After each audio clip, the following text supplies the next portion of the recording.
Magandang araw na muli mga boss. Ang problema ni customer pag Sige, nalulubak siya, babawin dyan. meron siya naririnig na langit-ngit na parang napupunit na yero. Pakinggan natin mga boss. Hop! Tas ulit, tas.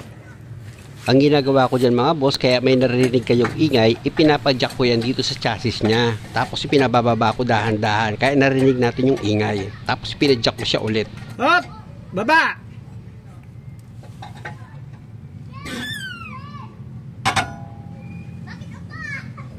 Narinig niyo mga boss, ano? Meron talaga siyang umiingay.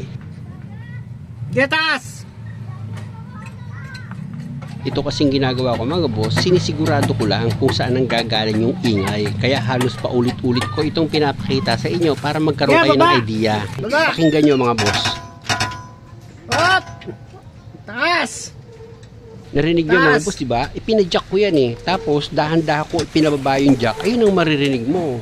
Tapos ang ginawa ko dyan mga boss, pinadyak ko siya ulit. Tapos sibitsin ko dito sa ilalim ng sasakyan ni customer para isprayan ko ng penetrating oil itong kinakalawang na coil spring niya. Pati itong shock absorber mga boss. Alam nyo ka mga boss, kaya ganyan muna yung ginawa ko.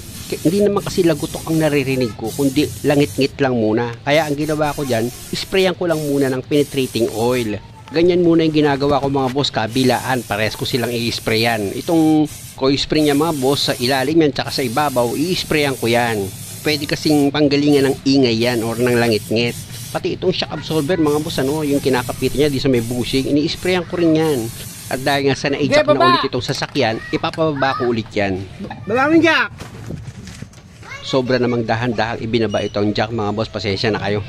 Natakot daw kasi siyang biglain kasi nasa ilalim ako. Sabi ko naman okay lang yun. Kaya pinadyak ko ulit para may taas. Ganun kasi ang style ko mga boss eh, pag nagto-troubleshoot ako, kung saan niya maririnig yung ingay, dun ko siya ilalagay para sigurado ako sa gagawin ko. Bawa nalubak siya, dun siya mag-iingay, gagawin ko naman, i-jack ko siya tapos bigla ko siyang ibababa. O sige, babawin jack!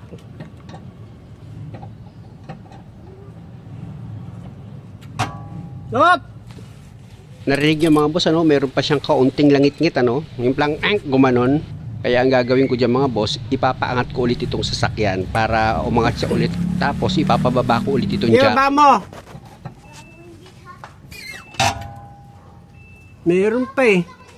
Narinig niyo mga boss, ano, pagbaba ng jack, sumipol pa, sabay tumunog yung langit-ngit niya. Kaya isprayan ko naman dyan dito sa rear suspension niya mga boss, yung sa bushing, doon naman ako mag-i-spray. Ayan mga boss, oh. Binira ko ng penetrating oil yan. Pwede kasing kinalawang lang yung bushing niyan, kaya meron siyang langit-ngit mga boss. Kaya kung makikita nyo, puro spray pa lang ang ginagawa ko. Hop, baba mo nga.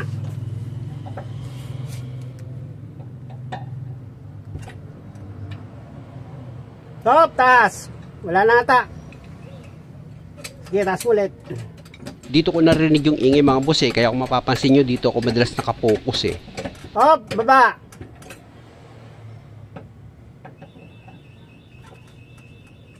Okay na.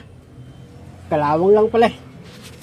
Actually mga boss, 3 beses ko inulit taas babayan, pero wala na siyang ingay. Kaya lumipat ako dito sa kabilang side ng bushing, dito sa rear suspension niya. Inisprayan ko na rin yan.